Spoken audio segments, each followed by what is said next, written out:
Ketua LPSK Hasto Atmojo menilai, vonis ringan yang diberikan hakim kepada Richard Eliezer secara langsung memberikan sosialisasi kepada publik soal keberadaan justice kolaborator. Menurutnya, hal ini memiliki arti penting agar ke depan dalam sistem peradilan pidana, keberadaan saksi pelaku yang bersedia mengungkap kebenaran ini dapat lebih diterima. Ya, ini bukan hanya mengangkat nama LPSK, tetapi yang lebih kami pikirkan, ini merupakan sosialisasi kepada publik, bukan hanya kepada masyarakat awam, tetapi juga kepada masyarakat pemerhati hukum maupun para ahli hukum serta aparat penegak hukum tentang keberadaan justice kolaborator ini dalam sistem peradilan pidana kita. Nah, ini yang lebih punya arti penting, Mas, karena ke depan kita harapkan di dalam proses penegakan hukum yang akan datang apabila ada justice kolaborator ini sudah lebih kukuh lagi gitu, karena ada putusan pengadilan yang diketahui oleh publik, diketahui oleh para ahli hukum, diketahui oleh para ahli hukum gitu ya.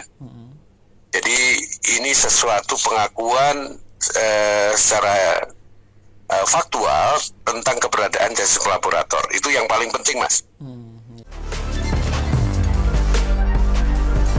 Selain itu, vonis 1 tahun 6 bulan penjara terhadap Richard akan memberikan status justice kolaborator dalam aturan pelaksanaan Undang-Undang Perlindungan Saksi Korban Nomor 31 Tahun 2014 yang sedang digodok. Ia menyebut, saat ini aturan soal justice kolaborator masih dalam tahap diskusi yang alot. Putusan vonis Richard ini disebut akan menjadi salah satu acuan operasional. Hasto pun berharap dalam proses penegakan hukum yang akan datang, keberadaan justice kolaborator bisa lebih kukuh lagi. Sebelumnya, majelis hakim menjatuhkan vonis 1 tahun 6 bulan penjara kepada Richard Eliezer. Vonis tersebut lebih ringan dibanding tuntutan jaksa penuntut umum atau JPU sebelumnya yang menuntut Richard hukuman penjara 12 tahun. Putusan ini diberikan hakim karena Richard dianggap menyesali perbuatannya dan berjanji tidak akan mengulanginya. Richard juga menunjukkan sikap yang sopan selama persidangan. Ia juga masih berusia muda dan diharapkan dapat memperbaiki perbuatannya di masa mendatang, serta mantan ajudan Verdi Sambo itu belum pernah dihukum sebelumnya.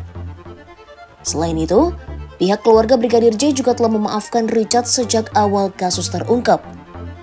Serta, hakim juga mempertimbangkan status Richard sebagai justice kolaborator atau saksi pelaku yang bekerja sama dengan penegak hukum untuk mengungkap kasus pembunuhan ini.